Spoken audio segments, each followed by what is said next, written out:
ഋഷിക്കുട്ടനുമായിട്ടൊന്ന് hospital വരെ പോകണമായിരുന്നു കേട്ടോ. അപ്പോൾ പോകുന്ന വഴിക്ക് ഇത്തിക്കര പാലത്തിൻ്റെ പണികൾ നടക്കുന്നതിൻ്റെ കാഴ്ചകളാണ് ഈ കാണുന്നത്. നല്ല രീതിയിൽ തന്നെ പുരോഗമിച്ച് മുന്നോട്ട് പോകുന്നുണ്ട് കേട്ടോ. എൻ്റെ എക്കാലത്തെ ഒരു സംശയമായിരുന്നു ഈ നദിക്ക് മുകളിലോട്ട് ഈ പാലം എങ്ങനെ കെട്ടിക്കയറി വരുമെന്നുള്ളത്. എന്തായാലും ഈ പാലം പണി വന്നതോടുകൂടി എൻ്റെ സംശയത്തിനൊരു തീരുമാനമായി. പിന്നെ കുറച്ചുകൂടി മുന്നോട്ട് വരുമ്പോൾ ഈ സൈഡിലായിട്ട് നമുക്ക് മുമ്പ് ഒരു കുഞ്ഞു കടയുണ്ടായിരുന്നു കേട്ടോ, വീട്ടിൽ വീണൊക്കെ നടത്തുന്ന ഒരു കട. പക്ഷേ റോഡ് പണിയുടെ പുരോഗമന ഭാഗമായിട്ട് പിന്നെ അത് നിർത്തേണ്ടി വന്നു. ഇപ്പം കടയൊന്നുമില്ല. പാലത്തിന് സൈഡിലായിട്ടുള്ളൊരു സ്ഥലമാണ് കേട്ടോ. ഇവിടാണ് മണലും ബാക്കി മെറ്റീരിയൽസും എല്ലാം ഇറക്കിയിടുന്നത്.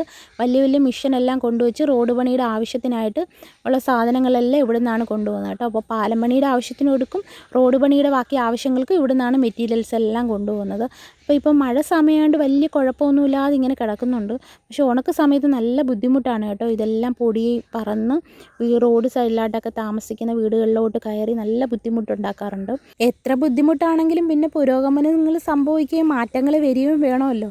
ഈ സ്ഥലങ്ങളെല്ലാം ഇനി എങ്ങനെ ആയി മാറുമെന്ന് കണ്ട് തന്നെ അറിയേണ്ടതുണ്ട്. അപ്പോൾ വീഡിയോ ഇഷ്ടപ്പെട്ടാൽ ലൈക്ക് ചെയ്യാനും സപ്പോർട്ട് ചെയ്യാനും മറക്കല്ലേ.